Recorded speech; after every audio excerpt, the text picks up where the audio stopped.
Hey guys, it's Survival Kings again, and today I'm going to show you how to do 3 types of lashes. Lashes are really important in a survival situation. If you do have rope, it can make building structures and stuff that you need to survive a lot easier. So the 3 main lashings that would be used is your square lash, your diagonal lash, and your circle lash. And I'll show you all of them, but your really important ones that you'll use a lot is your square lash and your sheer lash. First, to go over square lash, I just have some string here, a couple sticks. For square lash, it's basically taking 2 structures or 2 types of things and making basically a square lash. So what I'm going to do is I'm going to make a clove hitch, and then I'll show you what it looks like. Basically, what you're going to do is make an X like this, and then wrap it underneath it. So you're making an X, and then just going underneath. I'll just quick show you what it looks like. You're right. It'll look like this. Just kind of an X, and then going right underneath it. That's going to help lash. So to start the initial lash after you have the clove hitch, it's pretty straightforward. All you're going to do is you're going to set it down on the other one, and you're just going to do the same pattern over and over and over again. You're going to go under, over, under, over, under, over. You just keep doing that. Depending on what you're making, if it's something smaller, like this, I'd only recommend doing like 3 or 4 wraps around, but if you're making something a lot bigger, it's gonna be nicer if you have more lashes. And when you're lashing, you want to make sure it's nice and tight while you're lashing it, because the looser it is, the more wobblier it's gonna be. So if you're like making a chair just for fun and you don't do it really tight, what's gonna happen is you're gonna sit on it and it's gonna tip over. So you want to make sure you get it nice and tight, which can get really hard.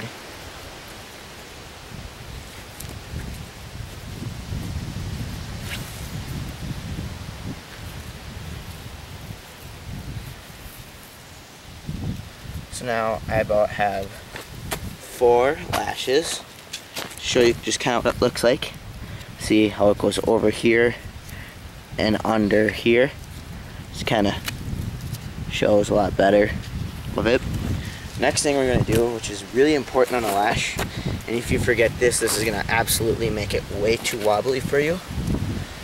It's called frapping, and it's pretty straightforward. All you do is you're just going to go around the lashes so that it makes it nice and say, like, I don't know, so it doesn't wobble as much. This part you're going to make sure it's really tight, because it's going to hold everything together for you. And normally, from when I was in Boy Scouts, we were always told that 2 to 3 fraps is pretty good. So to show you what a frap looks like, basically all you're doing is you're taking your lash and you're just going completely around it, and it just grips it onto the wood and makes it more structural. And then, like I said, you just finish it off with a clove hitch. And then some things that the square lash is good for is if you need to make a lean-to, you can tie it onto a tree for a structural part.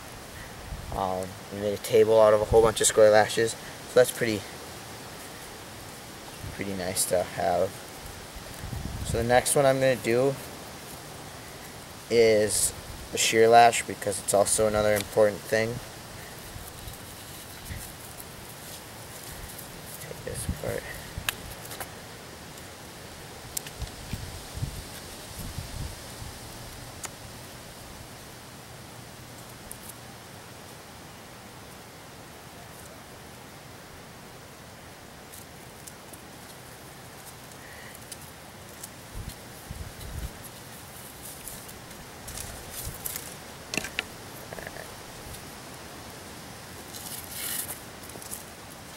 And once again, We're going to start off with the clove hitch for all of our lashes, except for a sheer lash.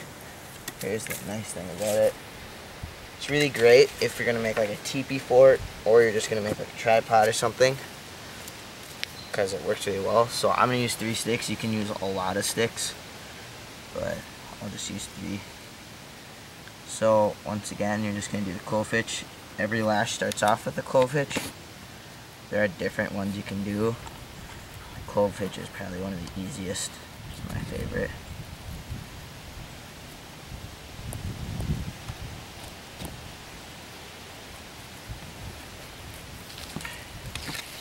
So basically it's the same thing as a square lash.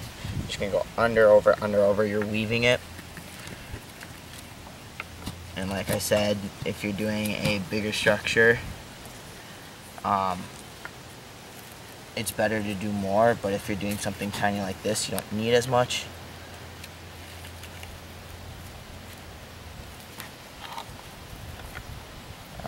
Some great uses if you make a tripod with a sheer lash. You can make like a campfire cooker that you can hang a pot from over a fire, and that works really nice to cook food. You can make a nice teepee to live in, or to have as a fort. It's pretty nice.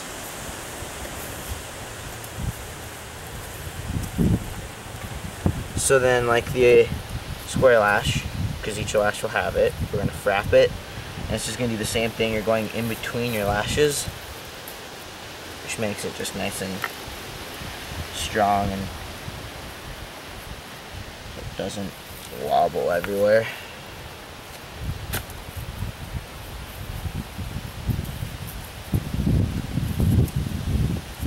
And I just do about 2 for each one. I need to swap over to the next one.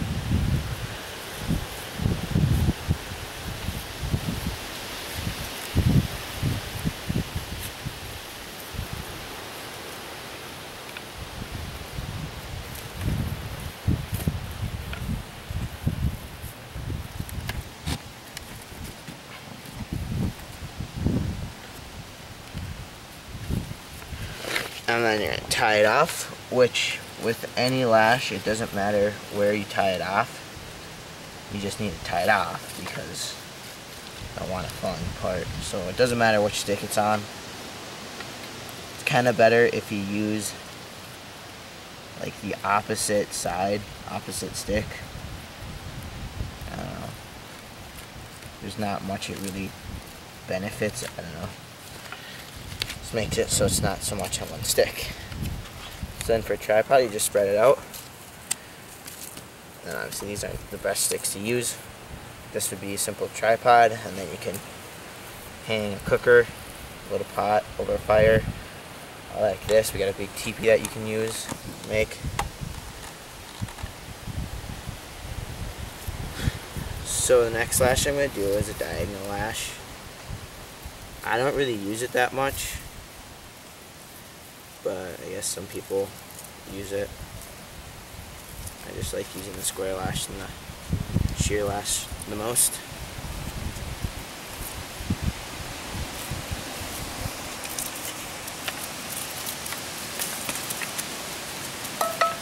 Alright, so the diagonal lash is basically just like square lash, except it's just a tad bit different. So you're going to start out with your clove hitch, obviously, but this time you're just going to go under both sticks for the first part of the diagonal lash, and you're just going to keep going across. I normally do like 4 for each when I go around, and then for the next one you're just going to feed it underneath, and then you're going to go the other way. Do that a couple times.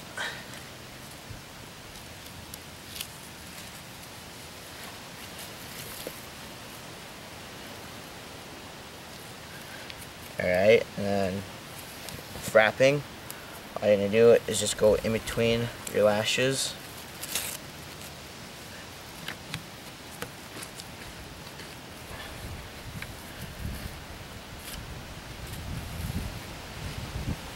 and then you just tie it off.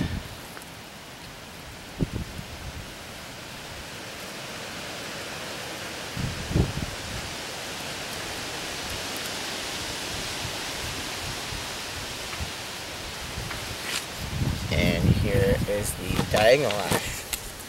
So those are the three main ones. Pretty nice to use in a survival situation or just for fun, for making forts and other stuff. So that's it. If you guys want us to do anything, just write something down in the comments below and we'll try to get to it. Thanks.